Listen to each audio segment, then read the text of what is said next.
Jim actually wanted to up the scale.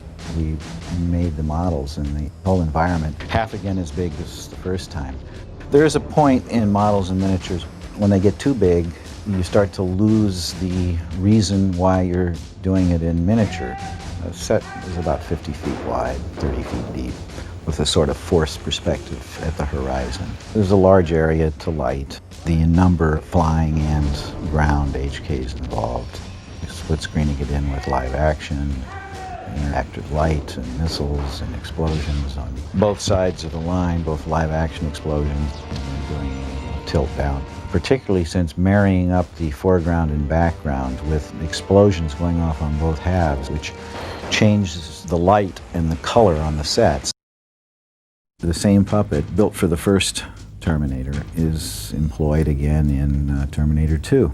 That shot was kind of complicated and time-consuming to build. The real trick is to not try to make the entire effect happen all at once. Break it up into component parts. The farthest layer is a miniature background with a flying HK and explosions. That was printed into a rear projection plate. The two images, VistaVision plates, are now rear projected onto a single large screen where we blended the two pictures together and animated in Go Motion that puppet in front of these double rear projection screens.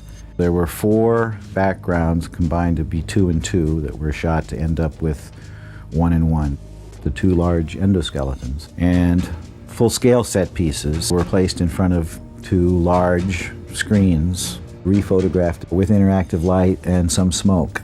Then that went through opticals and we added interactive flashing lights when they were firing the lasers. It's more complicated than you would think to really integrate it, and then no one knows anything was done, and then you've done your job.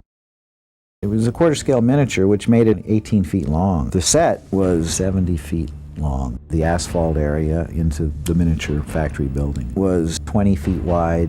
The whole reason why you do some of these things miniature is because you get something that big and that unwieldy. The costs become very prohibitive. When it's smaller, you're controlling it. When you roll it over, you don't have to have a whole brand new thing. You patch it up a little bit and you do it again. And you know that you're going to do it over and over until you get it and work out the details. When it's a full-scale truck, you can't do that. Okay, stay with me as I have some cool behind-the-scenes trivia. Stop motion has featured prominently in famous science fiction films. 2 of the RoboCop movies feature the stop motion technique at work, and the finale of the first Terminator film was done with stop motion. Now, do you like my shirt? You can get one for yourself in the shop under this video, and remember to click here below to subscribe for more great content.